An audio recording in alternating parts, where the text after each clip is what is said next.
So I was just reading this book. It's called Russian Church and the Papacy. So as you can see, it's by an author called Vladimir Soloviev, and he's a very interesting chap. So he was technically Russian Orthodox, but he believed in the papacy during the 19th century, while surrounded by all kinds of Russian Orthodox anti-papists. They accused him even of being a Jesuit spy. So if we go to the forward, John Paul II says that he was a great guy, basically. Like he's because I mean, especially since Vatican II, there's been more of an outreach to join the two churches in communion, so the East and West, to marry it. But this, I think Vladimir Soloviev wanted to gain the point, instead of just ecumenical dialogues, which have been fruitless, I think. He's been trying to say to the East that you have to accept the papacy, otherwise you're like a body without a head, really. Like you have no organs, sort of thing. And he gets a lot of flack. He gets like a lot of flack for the fact that he was writing in this way. People call him a gnostic even today. If you go on Wikipedia page, on his Wikipedia page, it says he has some gnostic ideas. He believed in goddess Sophia. But that's not entirely true, like if you take it into its perspective. He didn't believe in the goddess Sophia. He believed in wisdom of God, as we do as Christians. It was a vision of Sophia, the wisdom of God, that he had when he was much younger in his youth, that he saw the eternal object of God's love and how love perfected in life-giving splendor, thus enlightened, he was able to see the kernels of truth in all systems of thought and extract those good things in order to restore them from God. He accomplished this restoration in his own systematic work, which is an architectonic marvel. Hans Urs von Balthasar praised Soloviev for his skills in the technique of integrating all partial truths in one vision, and ranked him second and only to Thomas Aquinas as the greatest artist of order and organization in the history of thought. So, this is his confession of faith. You have to remember that he was a Russian Orthodox, right? So while people, like let's just say our Orthodox friends who are listening in, like imagine if you were to believe that the papacy is true. Like just for 1 second, just hypothetically, if you were to believe that the papacy were true. And you were doing it in the midst of your Discord communities or in the midst of your like congregations, how ostracized do you think you would be? Like, I mean, I think some would argue that you wouldn't even be allowed in your churches, which is true. You probably wouldn't be allowed in your churches.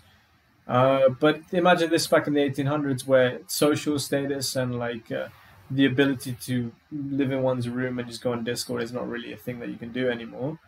But you're not anymore. I mean, you can't even do it at all. What I was trying to say regarding that is the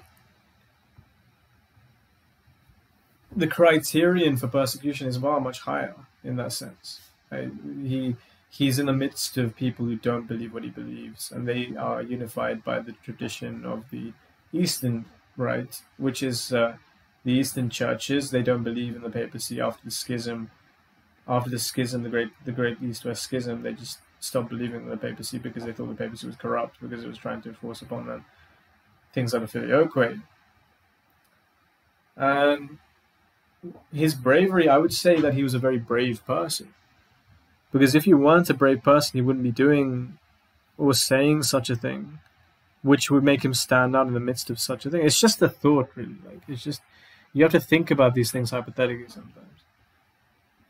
So his confession of faith, he says, as a member of the true and venerable Eastern or Greco-Russian Orthodox Church, which speaks neither through an anti-canonical synod, nor through the employees of the secular power, but through the utterance of our great fathers and doctors, I recognize as supreme judge in matters of religion him who have been recognized as such by St. Irenaeus, St. Dionysius the Great, St. Athanasius the Great, St. John Chrysostom, St. Cyril, St. Flavian, the Blessed Theodoret, St. Maximus the Confessor, St. Theodore of the Studium, St. Ignatius, and so on and so forth.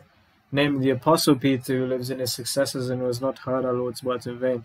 You are Peter, on this rock I will build my church. Strengthen your brethren. Feed my sheep, feed my lambs. Of course, arguments that all Orthodox, I'm sure, have heard before.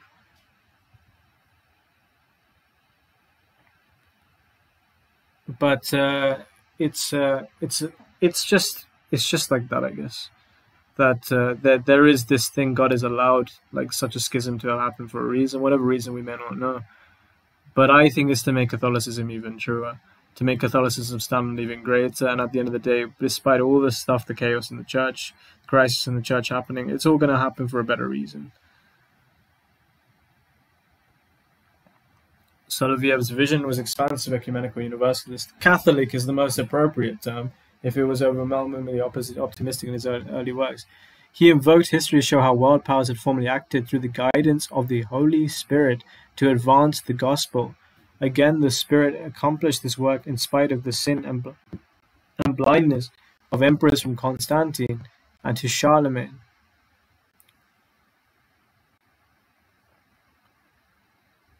So, nor was Soloviev uncritical in his devotion to the papacy. He held the office and particular popes to high standards and was unsparing in his judgment of their failures to act as humble servants.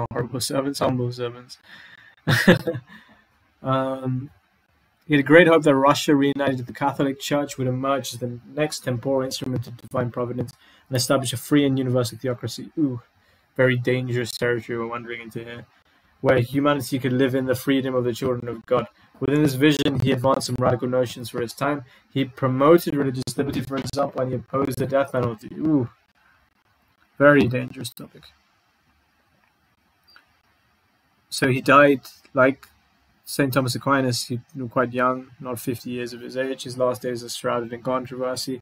10 years after his death, a Russian priest wrote that he had heard the philosopher's last confession and given him communion.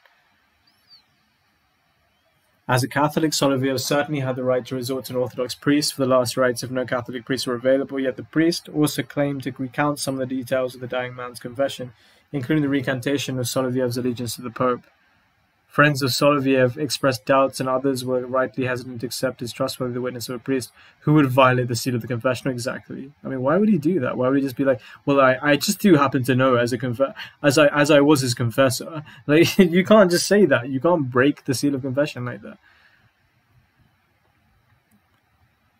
But yeah, why don't we just read something from this? And I'd like to just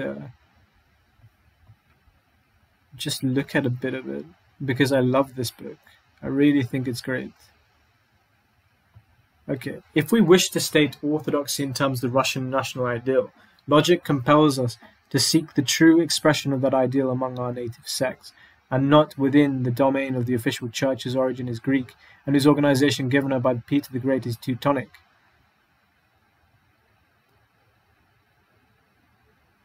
Deprived of any specific principle or particular independence, this ministry of the spiritual affairs of the Orthodox communion can only reproduce the empirical clericalism of Byzantium, modified by the easygoing good nature of our people and the Teutonic, by our people he means the Russians, and the Teutonic bureaucracy of our administration, apart from the particular causes which produce the Raskol.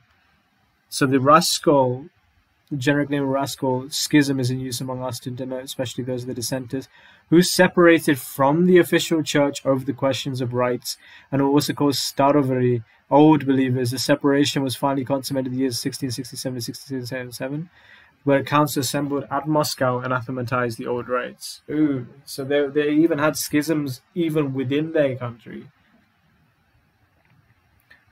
This church, established by the Tsar, though totally subservient to the secular power and destitute of all inner vitality, nonetheless makes use of the hierarchical idea to assume over the people an absolute authority, which by right belongs only to the independent universal church founded by Christ. The emptiness of these claims, sensed rather than consciously recognized, has driven one section of the dissenters to fruitless attempts at constituting a Russian Orthodox Church independent of the state, while another and larger section has quite frankly declared that the true church has completely disappeared from the world since the year 1666, that we're living under the spiritual rule of the Antichrist resident of St. Petersburg.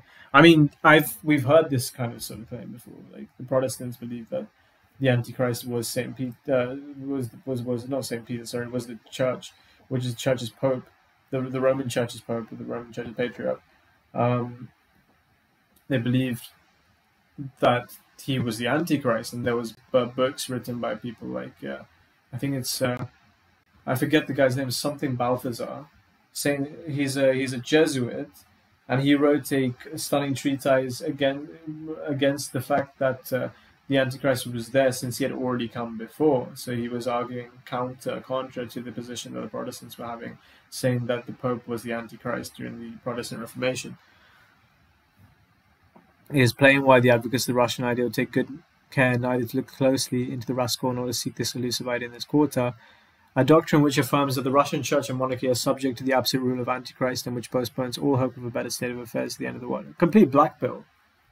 I mean, imagine living in Russia and you have these people like the Rascal,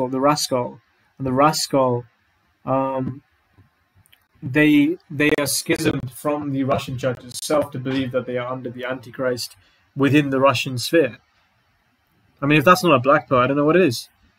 And which postpones all hope of a better state of affairs to the end of the world, obviously does not harmonize very well with the extravagant patriotism which represents Russia in a present condition as the second Israel and the chosen people of the future.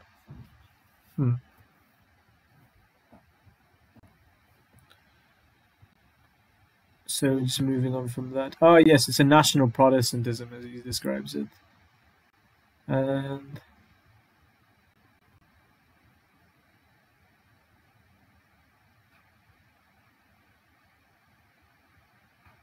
he does a lot of in-depth analysis into this. Like, he calls them old believers. I don't know if they're still around, but like I think they would be equivalent to what we would call the old Catholics in Vatican, who separated from Vatican I.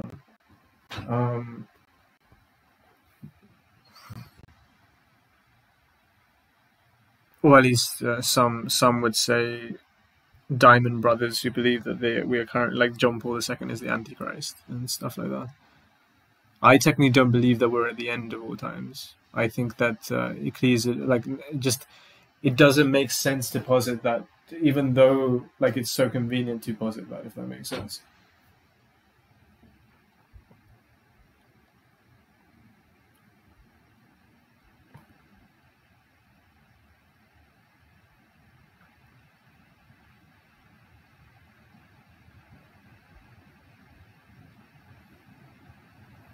And yeah, so this is the one which I found interesting. I think Philaret was condemned by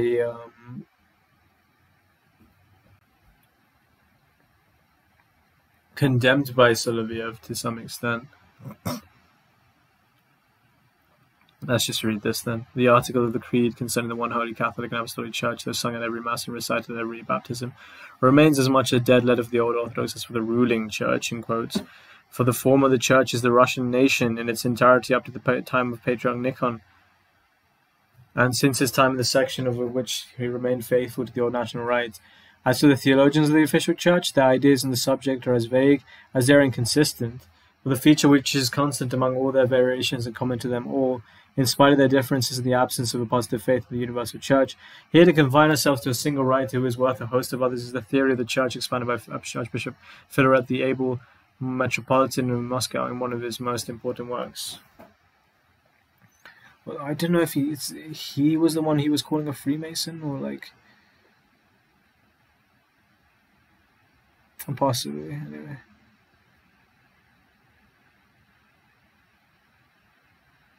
But yeah, as you can see, he's very, very precise as to what he's talking about. Like, he's got a lot of nuanced details. Nuance, yes. Not trying to sound like Mike Lofton here, but he's got a lot of nuanced details. He's very, very quick to assess the different structures of the culture, the subcultures within it, and he's very acute in his detail. So I would recommend this very much. I would recommend this as a good read. And well, thank you so much for listening to this, and I hope it was